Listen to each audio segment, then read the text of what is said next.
بسم اللہ الرحمن الرحیم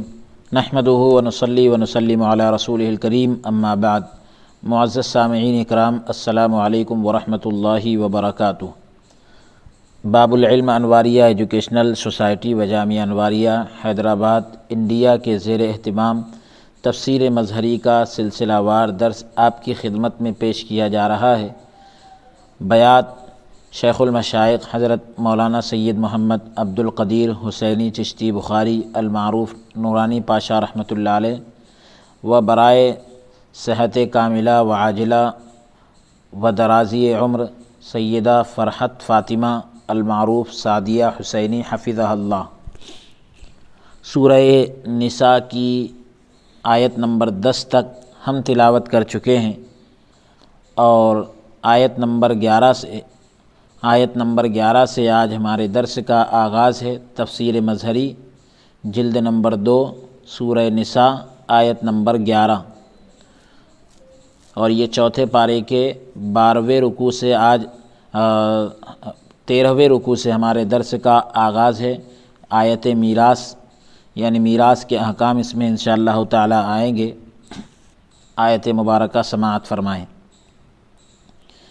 اعوذ باللہ من الشیطان الرجیم، بسم اللہ الرحمن الرحیم۔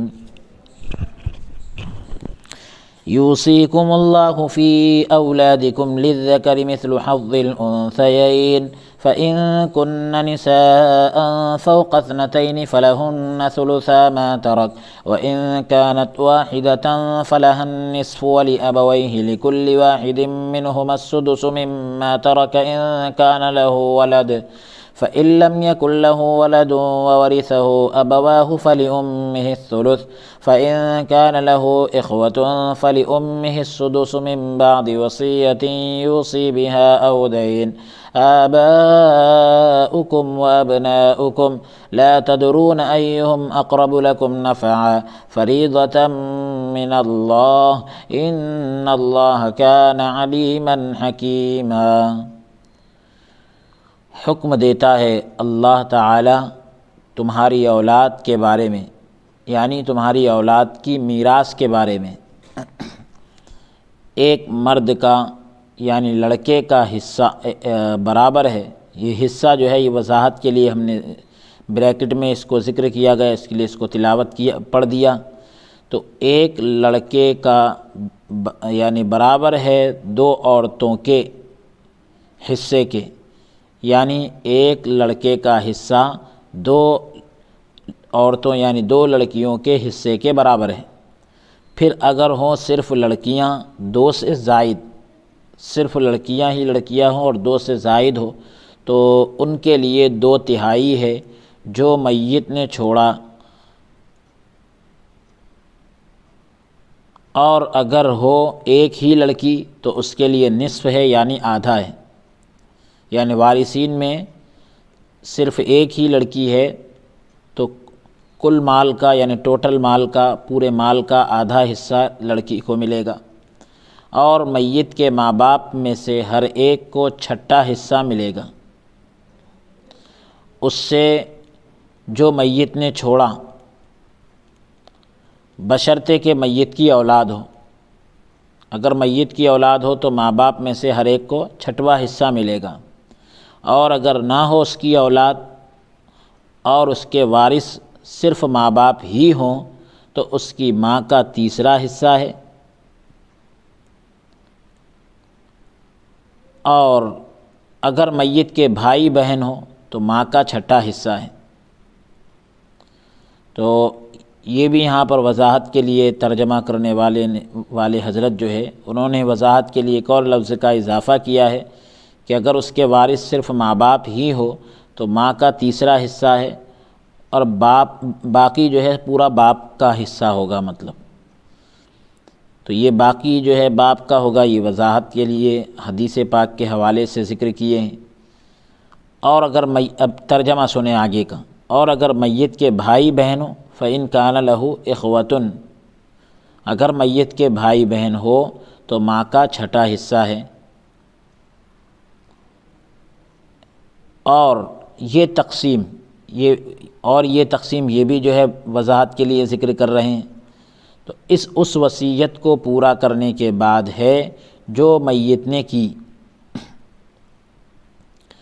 اس وصیت کو پورا کرنے کے بعد جو میت نے کی، یعنی جو وصیت مرنے والے نے کر گیا ہے، تو اس وصیت کو پورا کرنے کے بعد یہ تقسیم ہوگی۔ اور قرض ادا کرنے کے بعد، من بعد وصیت یوصی بہا او دین، وصیت کو پورا کرنے کے بعد اور قرض ادا کرنے کے بعد، آباؤکم و ابناؤکم، تمہارے باپ اور تمہارے بیٹے، تم نہیں جانتے کون ان میں سے زیادہ قریب ہے تمہیں نفع پہنچانے میں، یعنی فائدہ پہنچانے میں تمہارے زیادہ قریب کون ہیں یہ تم نہیں جانتے۔ یہ حصے جو ہے مقرر ہے، فریضۃ من اللہ، یہ حصے مقرر ہے اللہ تعالیٰ کی طرف سے۔ بے شک اللہ تعالیٰ جاننے والا ہے، بڑا دانا ہے، یعنی اللہ تعالیٰ تمہاری مصلحتوں کو، تمہاری ضرورتوں کو خوب جاننے والا ہے۔ یوصیکم اللہ، حکم دیتا ہے اللہ تعالیٰ تمہاری اولاد کے بارے میں۔ تو اس کے تعلق سے حضرت قاضی ثناء اللہ پانی پتی رحمۃ اللہ علیہ فرماتے ہیں کہ اللہ تعالیٰ تمہیں حکم دیتا ہے، اس کا مطلب یہ ہے کہ تم سے وعدہ کرتا ہے۔ میراث میں اولاد کے حصے کے بارے میں یہ بھی جائز ہے کہ فی حرف جار لام کے معنی میں ہو۔ یوصیکم اللہ فی اولادکم، تمہاری اولاد کے بارے میں، یعنی لاولادکم، تمہاری اولاد کے لیے۔ جس طرح حضور صلی اللہ علیہ وسلم کے ارشاد، دخلت امرأۃ النار فی ہرۃ، ایک عورت بلی کی وجہ سے جہنم میں داخل ہوئی، تو وہاں پر روایت میں دخلت امرأۃ النار فی ہرۃ ہے، لیکن وہاں پر روایت میں جو فی ہے وہ حرف جار لام کے معنی میں ہے، یعنی لہرۃ، ایک بلی کی وجہ سے ایک عورت دوزخ میں گئی۔ ما بعد کلام ما قبل کی تفصیل ہے، یعنی بعد والا کلام پہلے والے کی تفصیل ہے، پوری ڈیٹیل ہے۔ للذکر مثل حظ الانثیین آیت کے اندر آیا ہے، یعنی ایک مرد کو دو عورتوں کے برابر حصہ ملے گا۔ یعنی اگر دو صنفیں جمع ہو جائیں، یعنی لڑکا لڑکی، مرد عورت، اس طرح سے دو صنفیں یا الگ الگ صنف ہیں،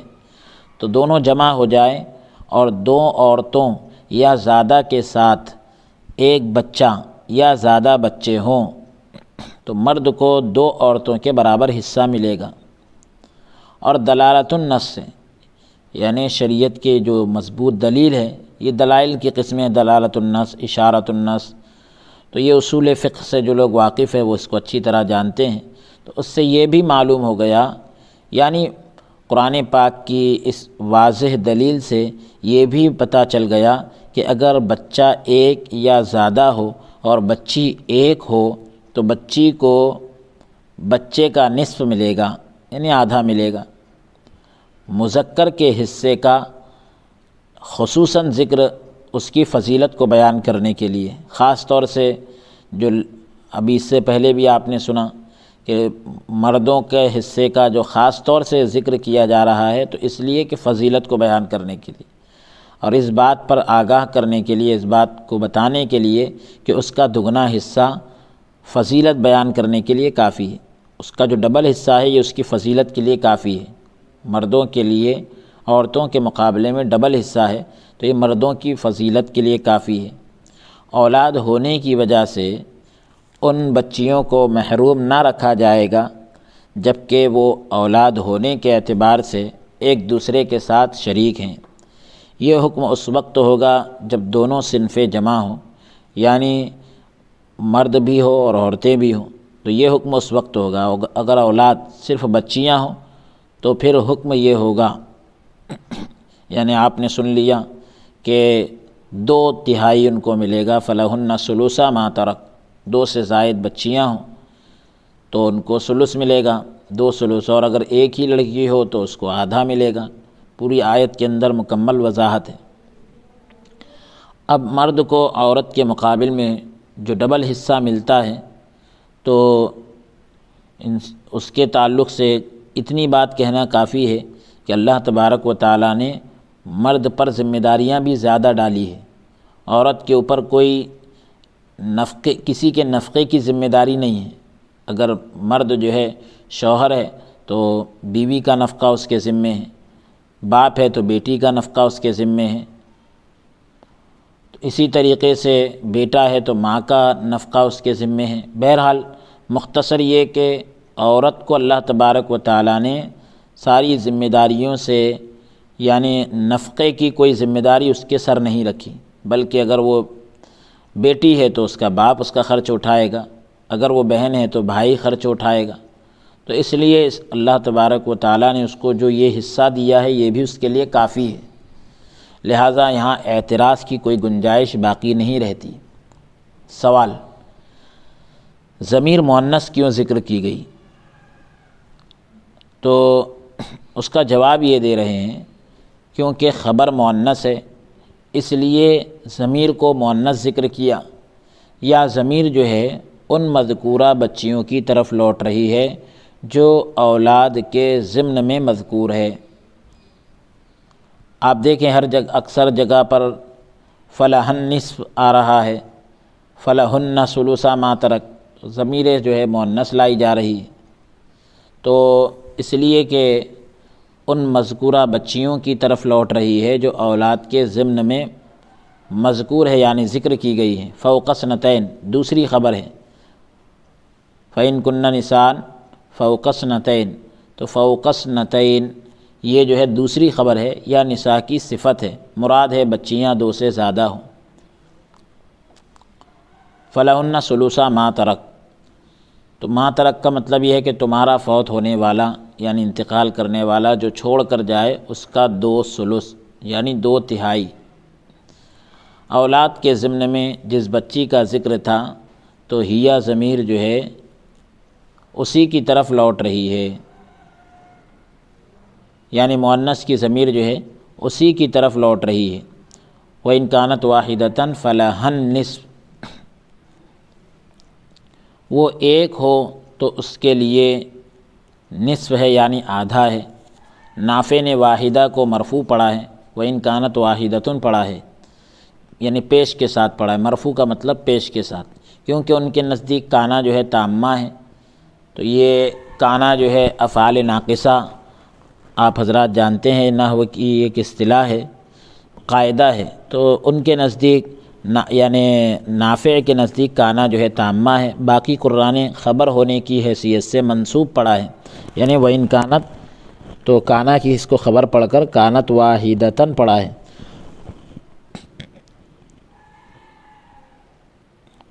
اب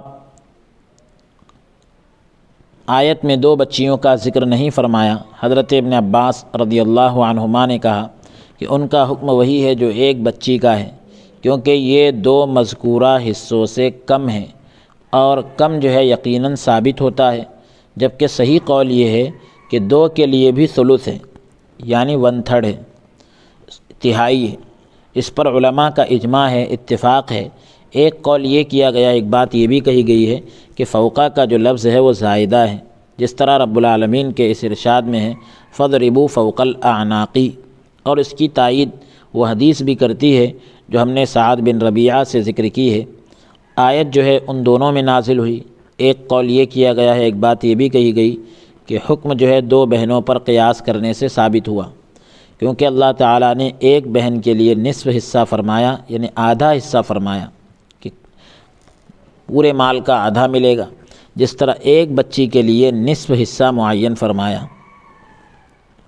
یعنی ایک بچی کے لیے آدھا جس طرح طے کیا،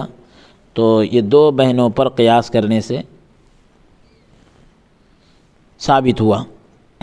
حکم جو ہے 2 بہنوں پر قیاس کرنے سے یعنی اندازہ کرنے سے ثابت ہوا۔ بھائیوں اور بہنوں کی صورت میں مذکر کو دگنا حصہ دیا، یعنی لڑکے کو یا مرد کو بہنوں کے عورتوں کی موجودگی میں ڈبل حصہ مل رہا ہے۔ جس طرح بیٹے اور بیٹیاں دونوں ہوں تو ایک بیٹے کو 2 بیٹیوں کے برابر حصہ دیا،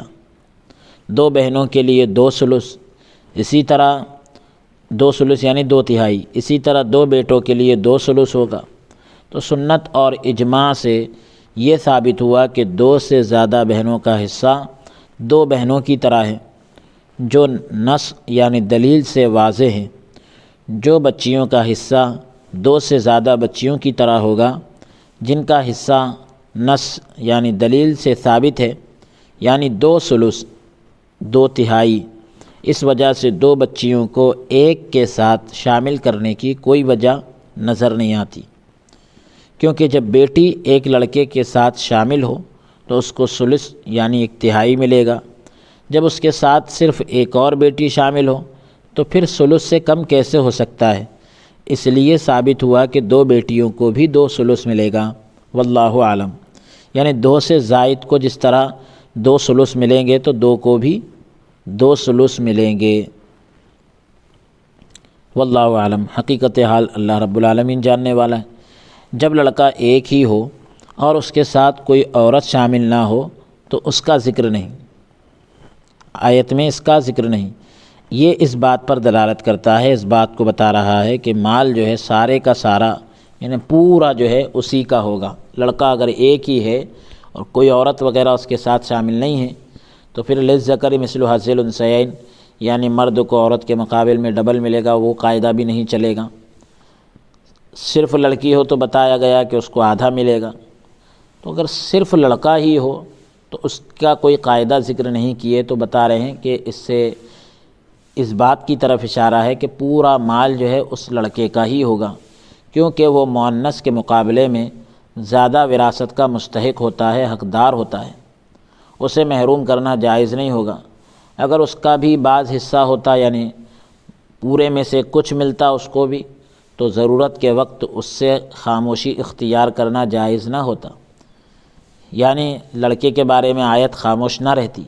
اس کے ساتھ کوئی اور اسبہ شریک نہ ہوگا، یہ بھی بتایا جا رہا ہے، کیونکہ یہ سب سے قریبی اسبہ ہیں۔ اسبہ کا مطلب یہ ہوتا ہے کہ وارثین کی تقسیم کے بعد جو بھی بچے وہ اسبہ کو ملتا ہے۔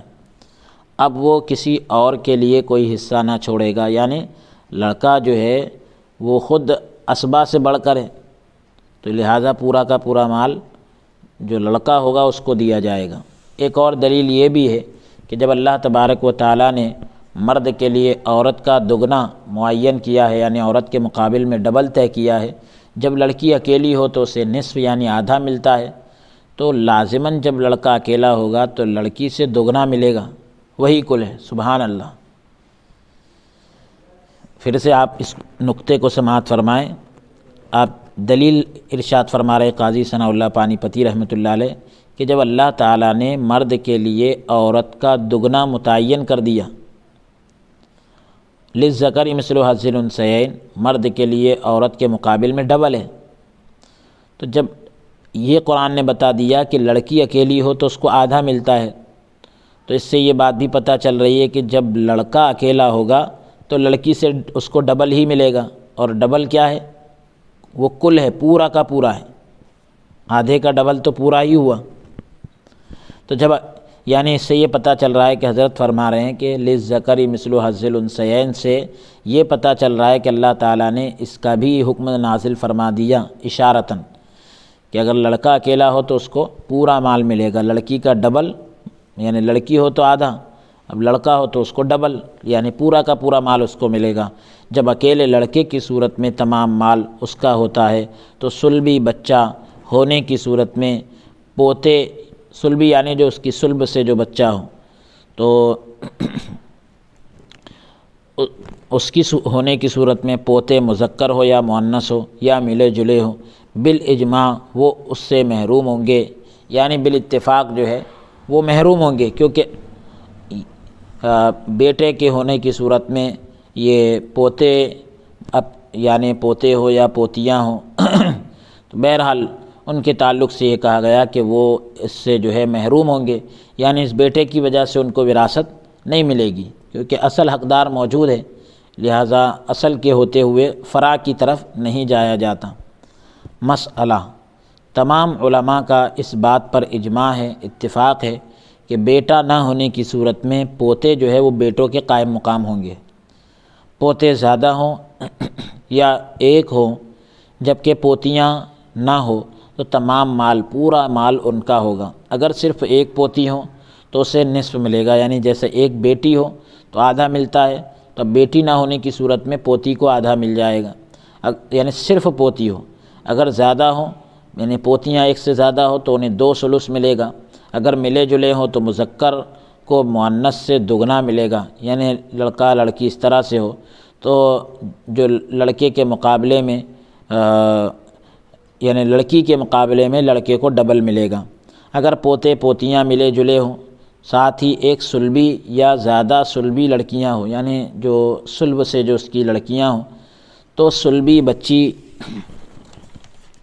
یا بچیوں کو حصہ دینے کے بعد باقی ماندہ یعنی بچا کچا جو ہے مرد کو عورت کے مقابل میں دگنا دیا جائے گا، للذکر مثل حظ الانثیین کے قاعدے کے مطابق۔ امام طحاوی رحمۃ اللہ علیہ نے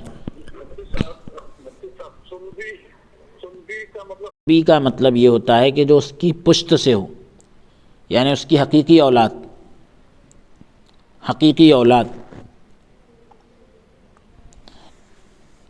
آواز آ رہی ہے آپ تک کے؟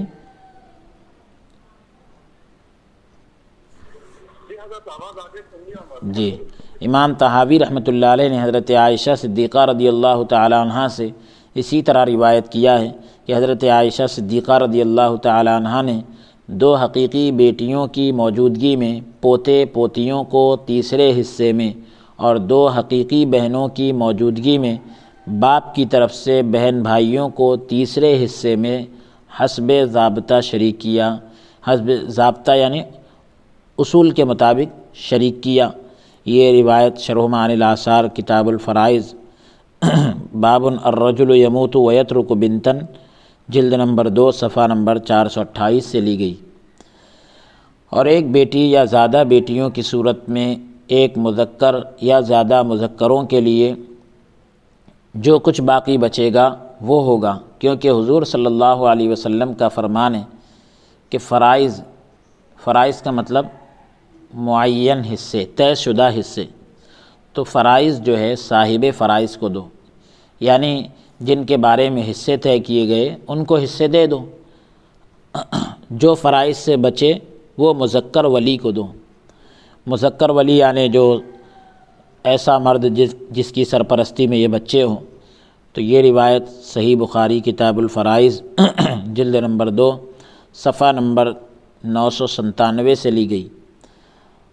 متفق علیہ۔ حضرت ابن عباس رضی اللہ عنہما سے روایت مروی ہے کہ ایک سلبی بچے کی موجودگی میں ایک پوتی یا زیادہ پوتیوں کو چھٹا حصہ دیا جائے گا تاکہ 2 ثلث یعنی 2/3 مکمل ہو جائیں، کیونکہ اس صورت میں بیٹی کو نصف مل چکا ہوگا، آدھا مل چکا ہوگا، کیونکہ امام بخاری رحمۃ اللہ علیہ نے حذیل بن شرحبیل سے روایت کیا ہے کہ ایک آدمی حضرت ابو موسیٰ اور حضرت سلمان بن ربیعہ کے پاس آیا، دونوں سے پوچھا کہ ایک آدمی فوت ہوا ہے، انتقال کر گیا ہے، جس کی اپنی ایک بیٹی، ایک پوتی اور ایک حقیقی بہن موجود ہے۔ تو دونوں نے فرمایا کہ بیٹی کے لیے نصف یعنی آدھا اور بہن کے لیے نصف ہے، یعنی بیٹی کے لیے آدھا ہے اور بہن کے لیے آدھا ہے۔ اور حضرت ابن مسعود رضی اللہ عنہ کے پاس جاؤ، وہ بھی ہماری موافقت کرے گا، یعنی جیسا ہم نے کہا ویسا وہ بھی کہیں گے۔ تو یہ لوگ جو ہے حضرت ابن مسعود وہ جو ہے حضرت ابن مسعود رضی اللہ عنہ کے پاس آئے، آپ نے فرمایا کہ اگر میں ایسا کروں تو گمراہ ہو جاؤں گا، میں یعنی راہ راست سے ہٹ جاؤں گا، میں اس میں وہ فیصلہ کروں گا جو حضور صلی اللہ علیہ وآلہ وسلم نے فرمایا کہ بیٹی کے لیے نصف، پوتی کے لیے چھٹا، بیٹی کے لیے یعنی آدھا ہے اور پوتی کے لیے چھٹا حصہ ہے، اور باقی ماندہ یعنی جو بھی بچے گا وہ بہن کے لیے ہوگا۔ پھر ہم حضرت ابو موسیٰ اشعری رضی اللہ عنہ کے پاس گئے اور حضرت ابن مسعود رضی اللہ عنہ کے قول سے ان کو آگاہ کیا۔ پہلے حضرت ابو موسیٰ کے پاس گئے تھے، پھر بعد میں حضرت عبداللہ ابن مسعود رضی اللہ عنہ کے پاس آئے تھے، تو انہوں نے جواب کچھ اور دیا، تو یہ لوگ دوبارہ پھر پلٹ کر حضرت ابو موسیٰ اشعری رضی اللہ عنہ کے پاس گئے اور حضرت ابن مسعود رضی اللہ عنہ کے قول کے بارے میں بتایا، تو انہوں نے فرمایا، کس نے؟ حضرت ابو موسیٰ اشعری رضی اللہ عنہ نے، کہ جب تک یہ عالم موجود ہے مجھ سے اپنے مسائل نہ پوچھا کرو۔ یعنی عبداللہ ابن مسعود رضی اللہ تعالیٰ عنہ جب تک تمہارے درمیان موجود ہے تو ان کے رہتے ہوئے میرے سے مسائل مت پوچھا کرو۔ تو بہنیں جو ہے صلبی بچیوں کے ساتھ وارث نہ بنے گی جب تک انہیں 2/3 نہ مل جائیں، یعنی 2/3 نہ مل جائے تب تک وہ بہنیں جو ہے وارث نہ بنے گی۔ باقی ماندہ یعنی بچا کچا جو ہے جو بھی بچ جائے وہ انہیں مل سکتا ہے، مگر اس صورت میں جب صلبی بچیوں کے ساتھ کوئی مذکر بھی شامل ہو جائے، کوئی مذکر یعنی لڑکا بھی شامل ہو جائے تو پھر صلبی بچیاں جو ہے وہ اسبا بن جائے گی۔ جو حقیقی بچیاں ہیں تو وہ جو ہے اسبا بن جائے گی، یعنی بچا کچا مال یہ لے لے گی۔ تو یہ روایت بھی جو ہے صحیح بخاری کتاب الفرائض جلد نمبر 2 صفحہ نمبر 997 سے لی گئی۔ اب وَلِأَبَوَيْهِ لِكُلِّ وَاحِدٍ مِّنْهُمَا السُّدُسُ کی تشریح کر رہے ہیں کہ میت کے والدین میں سے ہر ایک کے لیے چھٹا حصہ ہے۔ تو ابھی آپ نے جو اس سے پہلے مسئلہ سماعت کیا، مسئلے کو سنا، تو ہمارے مولانا عبدالواسع حسینی صاحب سوال کر رہے ہیں کہ بہنوں کو صلبی بچوں کے ہوتے ہوئے حصہ ملے گا یا نہیں؟ تو بتلایا گیا کہ بہنوں کو صلبی بچیوں کے ساتھ میں حصہ نہیں ملے گا اس وقت تک جب تک کہ بہنوں کو یعنی صلبی بچیوں کو 2/3 نہ مل جائے۔ اب 2/3 کی تقسیم کے بعد جو بچا ہوا ہے وہ ان کو مل سکتا ہے، ہاں، لیکن جب صلبی بچیوں کے ساتھ یعنی لڑکیوں کے ساتھ کوئی مذکر بھی ہو، یعنی بیٹا ہو، اگر بیٹا نہ ہو تو پوتا اس کے نائب اور قائم مقام ہوتا ہے، تو پھر ایسی صورت میں وہ جو ہے بہنوں کو حصہ نہیں ملے گا۔ یعنی مطلب یہ کہ صلبی بچیاں جو ہے وہ اسبا بھی بن جائے گی، مذکر کے ہوتے ہوئے صلبی بچیاں جو ہے اسبا بنے گی، بہن جو ہے وہ اسبا نہیں بنے گی۔ اس سے پہلے آپ نے ایک مسئلہ سنا تھا کہ بہن جو ہے اسبا بھی بنتی ہے، لیکن صلبی بچیوں کے ہوتے ہوئے بہنیں اسبا نہیں بنے گی، یہ مسئلہ ہے۔ اب آگے ہے کہ میت کے والدین میں سے ہر ایک کے لیے چھٹا حصہ ہے۔ لِكُلِّ وَاحِدٍ مِّنْهُمَا السُّدُسُ، تو لِأَبَوَيْهِ سے جو ہے یہ بدل ہے لِكُلِّ وَاحِدٍ مِّنْهُمَا، ان میں عامل کا تکرار ہے، یعنی جو عمل کرنے والا ہے تو اس کو جو ہے ریپیٹ کیا گیا۔ حرف جار کو مکرر لانے یعنی دوبارہ لانے کا فائدہ یہ ہے، یعنی وَلِأَبَوَيْهِ لِكُلِّ وَاحِدٍ، تو لِأَبَوَيْهِ میں لام حرف جار آیا اور لِكُلِّ میں بھی لام حرف جار آیا، تو دوبارہ لانے کا فائدہ یہ ہے کہ سدس میں یعنی چھٹویں حصے میں دونوں کے شریک ہونے کا جو وہم ہے، جو خیال ہے، اس کو دور کیا جائے۔ یعنی اجمال کے بعد تفصیل جو ہے تاکید کے لیے ہے، پہلے مختصر لائے پھر تفصیل لے کر آگے وَلِأَبَوَيْهِ لِكُلِّ وَاحِدٍ مِّنْهُمَا السُّدُسُ، یعنی دونوں میں سے ہر ایک کے لیے یعنی الگ الگ حصہ ہے، تو دونوں کے شریک ہونے کا جو وہم ہے اس کو دور کیا جا رہا ہے، اور اجمال کے بعد تفصیل جو ہے تاکید کے لیے ہے، پہلے یعنی مختصر ذکر کیے اور پھر تفصیل لے کر آئے۔ اگر وہ بچہ مذکر ہو یا مؤنث ہو، صلبی ہو یا پوتا ہو، یا جب مرنے والے کا بچہ نہ ہو بلکہ بچی ہو یا پوتی ہو، تو باپ کو چھٹا حصہ ملے گا، اور اصحاب فروض یعنی جن کے حصے شریعت میں طے کیے گئے ان کو دینے کے بعد جو بچے گا وہ بھی باپ کو اسبا کی حیثیت سے ملے گا، کیونکہ دوسرے اسبات کے مقابلے میں یہ زیادہ قریب ہے، دوسرے اسبا کے مقابلے میں باپ زیادہ قریب ہے۔ پھر اس کے بعد ہے فَإِن كَانَ لَهُ، ان کان لہو ولد، آیت کے اندر ایک لفظ آیا کہ والدین میں سے، تو ان کان لہو ولد، تو ولد سے مراد جو ہے بیٹا یا پوتا ہے، یعنی تمام مال کا، پورے مال کا ثلث دیا جائے گا۔ یہ اس صورت میں ہوگا جب کہ ان کے ساتھ کوئی اور صاحب فرد یعنی جس کا شریعت میں حصہ متعین ہے، تو صاحب فرض وارث نہ ہو۔ اگر مرنے والے میاں بیوی ہو تو ان کا حصہ دینے کے بعد اس کو تیسرا حصہ ملے گا۔ میاں بیوی کے علاوہ کسی اور وارث کا کوئی تصور نہ ہوگا، کیونکہ ماں باپ کی موجودگی میں دادی، دادا اور بہن بھائی وارث نہیں بنتے۔ آ گیا آپ کے سوال کا جواب۔ ماں باپ کی موجودگی میں دادی، دادا اور بہن بھائی وارث نہیں بنتے۔ یہ اس صورت میں ہے جب بچہ نہ ہو، یا اس کا معنی یہ ہے کہ اس کے صرف ماں باپ وارث ہوں گے جو کچھ اس میت نے چھوڑا ہے۔ اس کا تیسرا حصہ ماں کا ہوگا، کیونکہ بچے کی موجودگی میں پہلے ان کے لیے چھٹے حصے کا ذکر ہو چکا ہے۔ جب میت کا زوج یعنی مرنے والے کی بیوی کہہ لیجئے، یا اگر بیوی کا انتقال ہو تو مرنے والی کا شوہر، تو میت کا زوج ہو یعنی میاں بیوی میں سے کوئی ہو تو قیاس کے ذریعے ہم والدہ کا حصہ نکال سکتے ہیں۔ جب میت کا زوج نہ ہو تو ماں باپ کو نصف ملتا ہے، یعنی آدھا ملتا ہے، جو کل مال کا ثلث ہوتا ہے، پورے مال کا 1/3 ہوتا ہے۔ اسی طرح جب میاں بیوی میں سے کوئی ایک ہو تو اس کا حصہ دینے کے بعد جو باقی بچے گا اس میں سے ثلث یعنی 1/3 جو ہے ماں کا، اور باقی ماندہ یعنی جو بھی بچا ہے وہ باپ کا ہوگا، تاکہ مذکر کو مؤنث کا دگنا ملے، ڈبل ملے، کیونکہ یہاں رشتہ داری ایک جیسی ہے، یعنی کل کا پورے کا ثلث یعنی تہائی، پورے کا تہائی، اور 2 ثلث یا باقی ماندہ کا ثلث یعنی بچے کچے کا ثلث اور 2 ثلث۔ یہ مذکر کو مؤنث کا دگنا مل جائے تو اس کے لیے یہ قاعدہ اپنایا جائے گا، یا تو یعنی پورے کا تہائی دیں گے، یا پھر 2/3 دے دیں گے،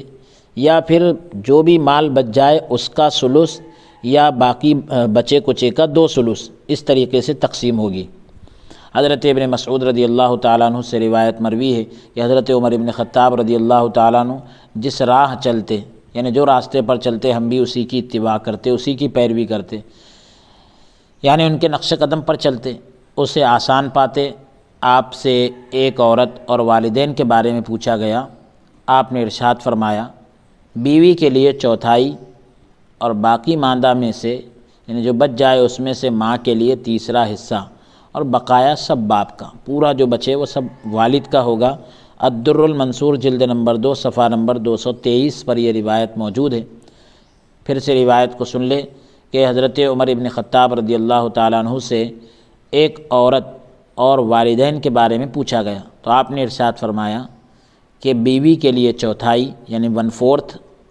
جو بچ جائے اس میں سے ماں کے لیے تیسرا حصہ، اور بقایا جو ہے وہ پورا باپ کا ہوگا۔ حضرت زید بن ثابت رضی اللہ تعالیٰ عنہ نے بھی یہی کہا کہ ایک عورت اور والدین یا خاوند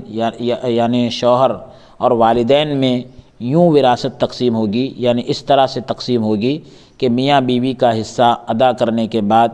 ماں کو جو ہے باقی ماندہ کا تیسرا حصہ یعنی بچے ہوئے کا تیسرا حصہ، اور بقایا جو ہے باپ کو مل جائے گا۔ اس پر تمام علماء کا اجماع ہے، اتفاق ہے۔ اگر باپ کی جگہ دادا ہو تو اس کو کل کا یعنی پورے کا تیسرا حصہ ملے گا۔ بیہقی نے اکرمہ کے واسطے سے حضرت ابن عباس رضی اللہ عنہما کا قول نقل کیا ہے کہ ماں کے لیے دونوں مسئلوں میں کل کا تیسرا حصہ ہے، یعنی پورے کا تیسرا حصہ ہے۔ شریح نے یہی کہا ہے۔ ابن سیرین نے بیوی اور والدین کے مسئلے میں تو ان کی موافقت کی ہے، یعنی ان کے جیسی بات کی ہے، اور خاوند یعنی شوہر اور والدین کے مسئلے میں اختلاف کیا ہے۔ امام بیہقی رحمۃ اللہ علیہ نے نخعی سے روایت کی ہے کہ حضرت ابن عباس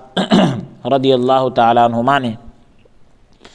اس مسئلے میں تمام علماء فرائض سے یعنی جو علم میراث کے جتنے بھی جاننے والے ہیں ان سے مختلف نقطہ نظر یعنی الگ رائے کو اپنایا ہے۔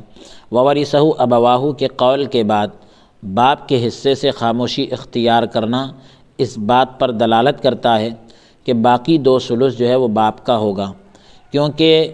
میراث میں ماں کی بنسبت وہ زیادہ مستحق ہے، ماں کی بنسبت جو ہے باپ زیادہ حقدار ہے، کیونکہ آیت کے اندر آیا ہے فَإِن لَّمْ يَكُن لَّهُ وَلَدٌ وَوَرِثَهُ أَبَوَاهُ فَلِأُمِّهِ الثُّلُثُ۔ تو آیت میں یہ بتلایا گیا کہ اگر اولاد نہ ہو تو ماں کو ثلث ملے گا، تو باپ کے لیے تو کوئی بات ذکر نہیں کی گئی، تو باپ کے لیے جو ہے آیت خاموش ہے۔ تو اس کی وجہ حضرت قاضی ثناء اللہ پانی پتی رحمۃ اللہ علیہ بتلا رہے ہیں کہ یہ اس بات کو بتا رہا ہے کہ باپ کو باقی 2 ثلث باپ کا ہوگا، یعنی کل مال کے 3 حصے کیے جائیں گے، ماں کو 1 حصہ مل جائے گا، اب باپ کو ڈبل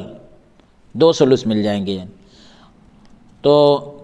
میراث میں جو ہے ماں کے مقابلے میں باپ زیادہ حقدار ہے، اسے محروم رکھنا صحیح نہیں۔ اللہ تعالیٰ نے ان کی میراث پر وورثہ ابواہ سے آگاہ کر دیا ہے، یعنی ان کو حصہ ملے گا۔ اگر باقی ماندہ بچا کچا مال اس کا نہ ہوتا تو اس کے بیان سے سکوت جائز نہ ہوتا، یعنی خاموشی اختیار نہ کی جاتی۔ باپ کے ساتھ کوئی اور اسبہ وارث نہ ہوگا،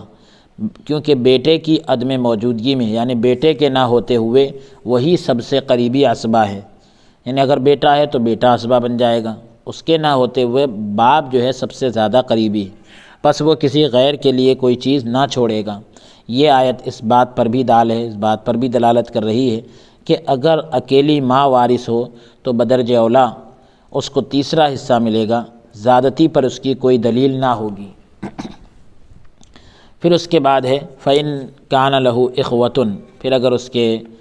حقیقی بھائی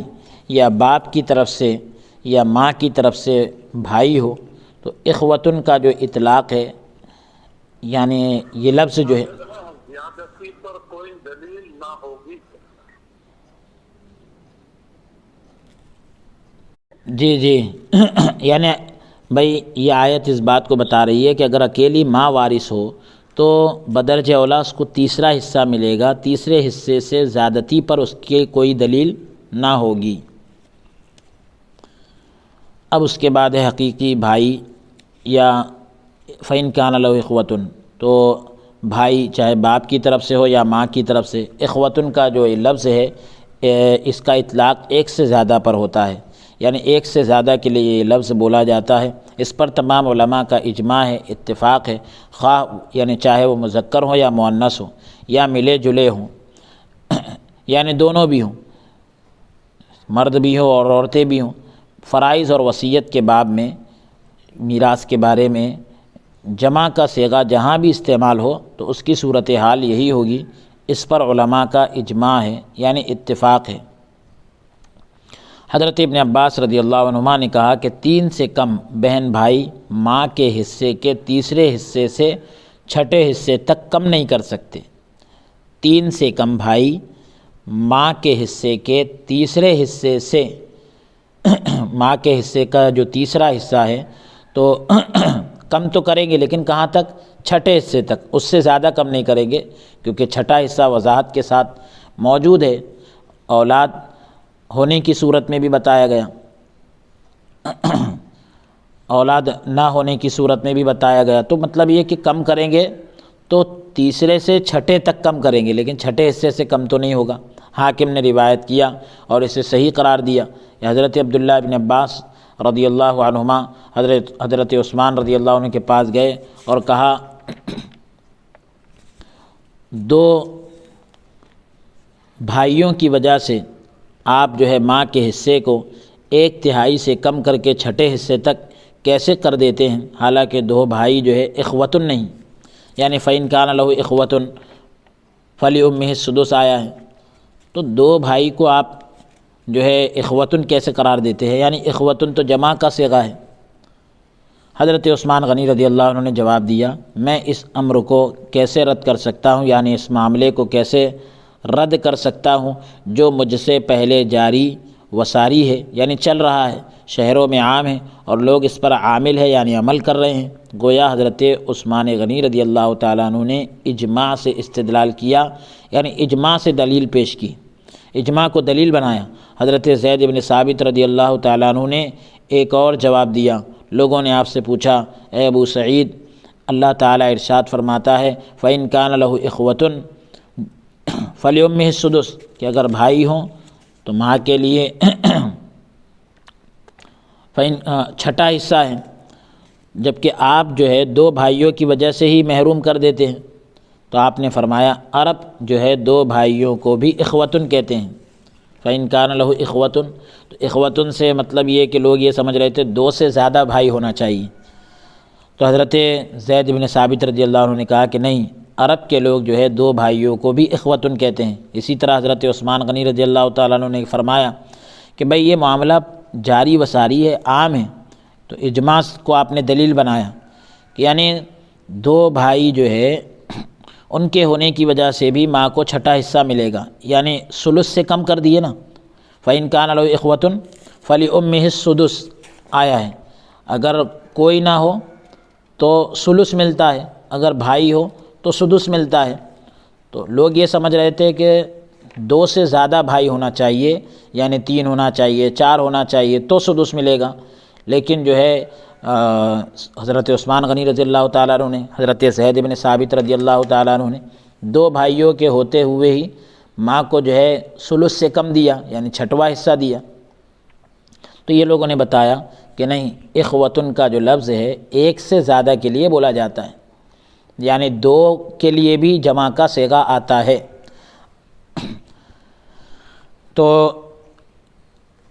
اجماع کو دلیل بنایا، اور حضرت زید بن ثابت رضی اللہ تعالیٰ عنہ نے عرب کے رواج کو دلیل بنایا۔ اب یہ آیت جو ہے مفہوم مخالف اور ما قبل آیت مفہوم موافق کے ساتھ اس بات پر دلالت کر رہی ہے، یعنی اس بات کو بتا رہی ہے۔ کون سی آیت؟ فَإِنْ كَانَ لَهُ إِخْوَةٌ فَلِأُمِّهِ السُّدُسُ، یعنی بھائی ہو تو ماں کے لیے چھٹا حصہ ہے۔ تو ما قبل آیت جو ہے مفہوم موافق کے ساتھ اس بات پر دلالت کر رہی ہے کہ ماں کو جو ہے میت کے بھائی یا ایک بہن کی موجودگی میں ثلث ہی ملے گا، یعنی تہائی ملے گا۔ ما قبل آیت، جی، ما قبل آیت یعنی پہلی والی آیت، مفہوم موافق کے ساتھ، یعنی جو مفہوم اس سے سمجھ میں آ رہا ہے آیت سے، بالکل ہو بہو وہی مفہوم کے ساتھ اس بات کو بتا رہی ہے کہ ماں کو جو ہے میت کے بھائی یا ایک بہن کی موجودگی میں ثلث یعنی 1/3 ہی ملے گا، کیونکہ جب اسے باپ کے ساتھ ثلث ملتا ہے، غور کریں آپ، جب اسے یعنی ماں کو باپ کے ساتھ ثلث ملتا ہے تو بھائی یا بہن کے ساتھ تو بدرجہ اولا ثلث ملے گا۔ حمزہ اور کسائی نے یہاں دونوں جگہوں پر فلی امہی جو ہے قصص میں امہا اور زخرف میں جو ہے قصص یعنی سورہ قصص کے اندر، تو اس میں جو ہے امہا اور زخرف میں امہا اور الکتاب پڑھا ہے، یعنی حمزہ کو کسرہ، یعنی کے اندر جو حمزہ ہے تو اس کو زیر دے کر پڑھا ہے، فلی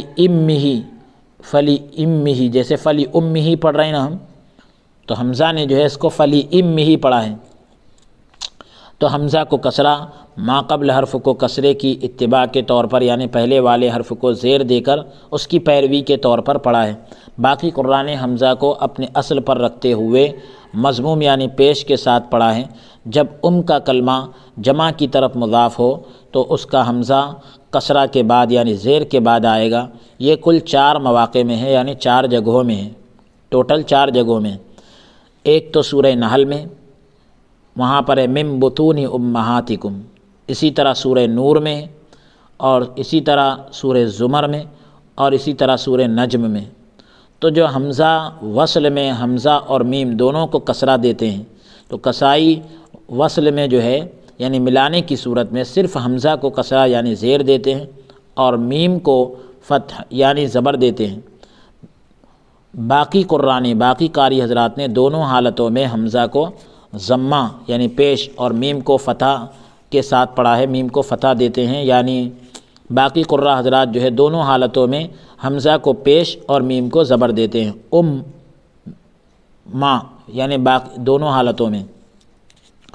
تو یہ جو ہے کے تعلق سے تحقیق تھی، اور آیت نمبر 11 کی پہلی نشست تھی۔ آج کے اس سلسلہ درس کو ہم یہی موقوف کرتے ہیں، آگے چند اور مسائل آ رہے ہیں اسی آیت کے ضمن میں، اسی آیت کے تعلق سے، انشاءاللہ تعالی ہم اس کو اگلی نشست میں پیش کریں گے۔ آج کے اس سلسلہ درس کو ہم یہی موقوف کرتے ہیں۔ اللہ عز و جل جو ہے ہمیں قول سے زیادہ عمل کی توفیق عطا فرمائیں، اور آیت میراث کے جو احکام ہیں پروردگار عالم